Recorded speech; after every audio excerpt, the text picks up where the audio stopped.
اس لیے بڑی سے بڑی بھی طاقت آئے ہم نے کمزور نہیں ہونا, ہم نے اس کی راہ سے ہٹنا نہیں ہے. آئے میرے عزیزو, ہم خدا کے خوبصورت کلام کی طرف لوٹتے ہیں اور میرے ساتھ نکالیے خدا کے خوبصورت کلام میں سے بزرگ سلیمان کی امثال اس کا 3 باب, بزرگ سلیمان کی امثال اور اس کا 3 باب اور اس کی پہلی آیت سے 4 آیت مقدسہ تک پڑھیں گے. جلدی سے کوئی بھی پڑھنے میں رہنمائی کرے. امثال کی کتاب اس کا 3 باب اس کی پہلی 4 آیات. اے میرے بیٹے, میری تعلیم کو فراموش نہ کر, بلکہ تیرا دل میرے حکموں کو مانے, کیونکہ تو ان سے عمر کی درازی اور پیری اور سلامتی حاصل کرے گا. شفقت اور سچائی تجھ سے جدا نہ ہو, تو ان کو اپنے گلے کا توق بنانا اور اپنے دل کی تختی پر لکھ لینا. یوں تو خدا اور انسان کی نظر میں مقبولیت اور عقل مندی حاصل کرے گا. آمین. خدا ان کے پاک کلام پڑھے اور سنے چاہیں پاک کلام کی برکت ہو. احترام سب بیٹھ جائیں. میرے عزیزوں توجہ کیجئے گا, خدا کے کلام میں سے ہم نے پڑھا اور سنا ہے کہ بزرگ سلیمان اب اپنی امثال میں اپنے بیٹے سے مخاطب ہے اور کہتے ہیں میرے بیٹے میری تعلیم کو فراموش نہ کر. تعلیم وہ ہے جو ہم کسی دوسرے سے حاصل کرتے ہیں. یاد رکھیے, میں نے ایک لیکچر میں تعلیم اور علم کے بارے میں بتایا تھا, تو کتنے لوگوں کو یاد ہے تعلیم اور علم کے بارے میں؟ علم میں اور تعلیم میں کیا فرق ہے؟ تعلیم وہ ہے جو آپ کسی سے سیکھتے ہیں, اور علم وہ ہے جو آپ کے اندر موجود ہوتا ہے. تو یہاں پر خدا کا بندہ کہتا ہے کہ میری تعلیم کو فراموش نہ کر, بلکہ تیرا دل میرے حکموں کو مانے, کیونکہ تو ان سے کیا کرے گا؟ عمر کی درازی, پیری اور سلامتی حاصل کرے گا. شفقت اور سچائی تجھ سے جدا نہ ہو, تو ان کو اپنے گلے کا توق بنانا اور اپنے دل کی تختی پر لکھ لینا. یوں تو خدا اور انسان کی نظر میں مقبولیت اور عقل مندی حاصل کرے گا.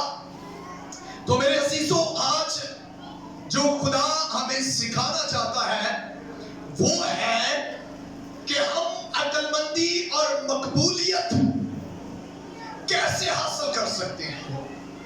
یہاں پر لکھا ہے کہ تو خدا اور انسان کی نظر میں, اب یہاں پر صرف انسان کی نظر میں مقبولیت کی بات نہیں ہو رہی, بلکہ خدا کی نظر میں بھی مقبولیت کی بات ہو رہی ہے.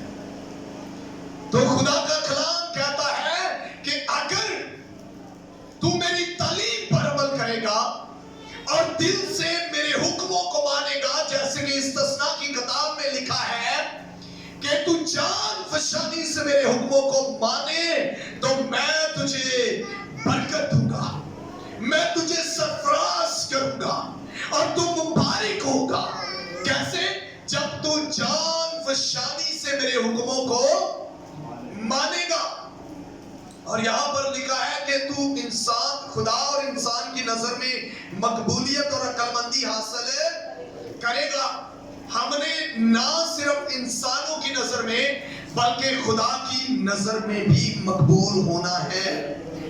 جیسے آپ کو پتہ ہے ساؤل کو خدا نے چنا تھا, ساؤل بادشاہ کو خدا نے چنا تھا, اور خدا سیموئیل سے کہتا ہے کہ تو ساؤل کو مسا کر تاکہ یہ اسرائیل کا کیا ہو, بادشاہ ہو. خدا نے چنا تھا, لیکن کچھ عرصے کے بعد وہ انسانوں کی نظر میں تو مقبول تھا, لیکن خدا کی نظر میں وہ مقبول نہ ہوا.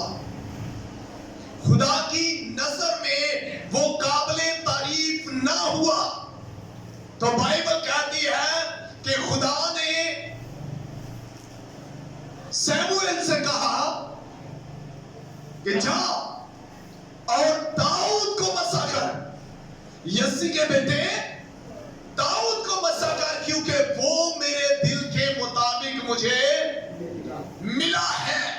यानी कि साउल की निस्बत खुदा की नजर में दाऊद मकबूल ठहरा।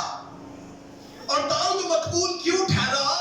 इसलिए कि साउल जो है वो लोगों को खुश करने के चक्कर में रहता था, लोगों के सामने अपनी वैल्यू, अपनी पर्सनैलिटी बनाने के चक्कर में रहता था, लेकिन खुदा को खुश नहीं करता था, खुदा के आयन को नहीं मानता था। जैसे हमने तीसरे बाब की पहली आयत में पढ़ा ना, मेरे बेटे मेरी तालीम को फरामोश बल्कि तेरा दिल मेरे हुक्मों को क्या करे, माने। तो साउल जो था उसका दिल खुदा के हुक्मों को मानने से कासिर था, वो खुदा के हुक्मों को नहीं उस कदर मानता था। लेकिन दाऊद का दिल जो है वो खुदा के हुक्मों को मानता था। दाऊद ये चाहता था कि मैं खुदा ही की राहों पर चलूं। और देखें, उसने जाति जूलियत का सामना कर लिया, उसे मौत की कोई परवाह नहीं है, बल्कि वो इस ईमान में मजबूत है कि वो जाति जूलियत को मार गिराएगा। हालेलुया। और फिर उसने जाति जूलियत को मारा, और जब उसने जाति जूलियत को मारा, खुदा की नजर में वो पहले ही मकबूल था, फिर वो लोगों की नजर में भी मकबूल हो गया। हालेलुया। तो मेरे अजीजों, हमने साउल की तरह नहीं बनना कि हम लोगों की नजर में मकबूल हो जाएं। लोग कोई बात करे तो हमारी इंसल्ट होती है, लेकिन अगर खुदा का कलाम हमें तरबियत करे तो हमें कोई फर्क नहीं पड़ता। बहुत सारे लोग हैं जिनको खुदा के कलाम की तरबियत की जाती है, लेकिन उन्हें कोई फर्क नहीं पड़ता, वो वैसे के वैसे ही रहते हैं।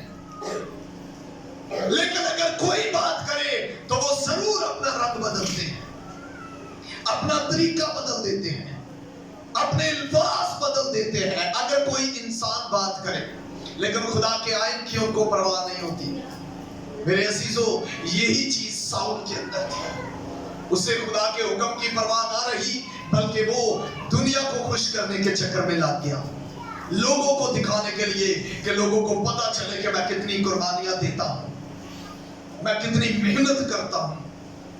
आज बहुत सारी जिंदगी आपने देखी है, कोई कहता मैं 4 घंटे दुआ करना, कोई कहता मैं सारा दिन दुआ करना, कोई कहता मैं 2.5 घंटे दुआ करना। लेकिन अगर उनकी दूसरी जिंदगी देखो तो वो जिंदगी तकब्बर और गरूर से भरी होती है।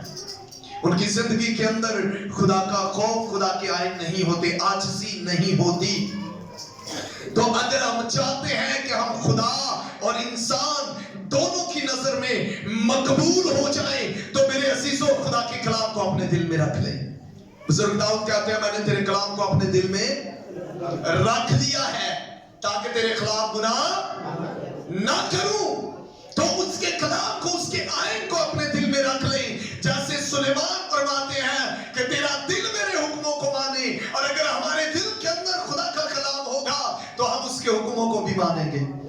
लेकिन अगर दिल के अंदर कलाम नहीं है तो फिर हुक्मों को नहीं मानते। इसलिए उसके कलाम को अपने जीवन में दावत दें। पौलुस रसूल की तरफ देखें, जब वो साउल कहलाता था, ये दूसरा साउल है पौलुस रसूल।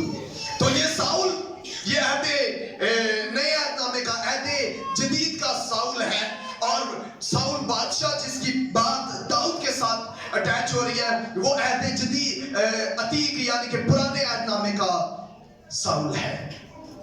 तो साउल जो पौलुस कहलाता है, बाइबल कहती है वो खुदा के लोगों को मारता था, वो खुदा की मनादी करने से लोगों को रोकता था। लेकिन जब खुदा ने उससे चुना, खुदा ने उससे बुलाया दमिश्क की राह से, तो लिखा है कि वो बदल गया, और फिर खुदा का कलाम, खुदा के अहकाम उसके जीवन में आ गए, उसकी जिंदगी में आ गए। और जब खुदा के कलाम, खुदा के अहकाम उसके दिल में आ गए तो वो बदला, और उसने फिर ये लफ्ज कहा कि मेरे लिए जिंदा रहना मसीह है और मरना, अगर मैं जीऊं तो मसीह में, और अगर मर जाऊं तो मुझे फायदा ही है, नुकसान नहीं है। तो मेरे अजीजों, क्योंकि वो जानता है कि वो खुदा और इंसान की नजर में मकबूल है। आज कितने लोग हैं जो ये नहीं समझ पाते कि उनकी जिंदगी कैसे चल रही है। वो ना इधर के हैं ना इधर के हैं। मुकाशवा की किताब में लिखा है, तू सर्द, ना तू सर्द है ना तू गर्म है, इसलिए मैं तुझे अपने मुंह से निकाल फेंकने को हूं। आपने एक छोटी कश्ती समंदर में देखी? एक समंदर के अंदर छोटी कश्ती जब आप देखते हैं, जब वो गहरे पानी में जाती है तो वो ना आगे जा पाती है और ना पीछे आ पाती है। वो वहीं पर हिचकोले खाती रहती है, क्योंकि लहरें उसे घेर लेती हैं, क्योंकि पानी की रफ्तार वो कंट्रोल नहीं कर पाती, अपने आप को वो संभाल नहीं पाती और वो वहीं पर हिचकोले खाती रहती है। सेम लाइक ऐसी ही जिंदगी उस शख्स की है जो खुदा के आइन से बरगश्ता है, जो नीम गर्म है, ना सर्द है ना गर्म है, वो एक ही जगह पर हिचकोले खाता रहता है। बाइबल मुकद्दस में लिखा है कि लोग दिल में ख्याल करते हैं लेकिन वो उसे पूरा नहीं कर पाते। क्यों? क्योंकि इसलिए कि उनकी नीयत जिस्मानी होती है। तो मेरे अजीजों, हम अपने आप को खुदा के आइन के साथ बांधे ताकि हम खुदा की नजर में मकबूल हो जाए। हम इंसान और खुदा की नजर में मकबूल हो जाए। ऐसा नहीं है कि खुदा की नजर में हम मकबूल हैं और हम इंसानों को कुछ समझे ना, बल्कि इंसानों की नजर में भी हमने मकबूल होना है ताकि खुदा की बरकतें हम पर ठहरें और हम हमेशा खुदा में मसरूर रहें। हालेलुया। इस कलाम के वसीला खुदा आपको और मुझे बरकत दे।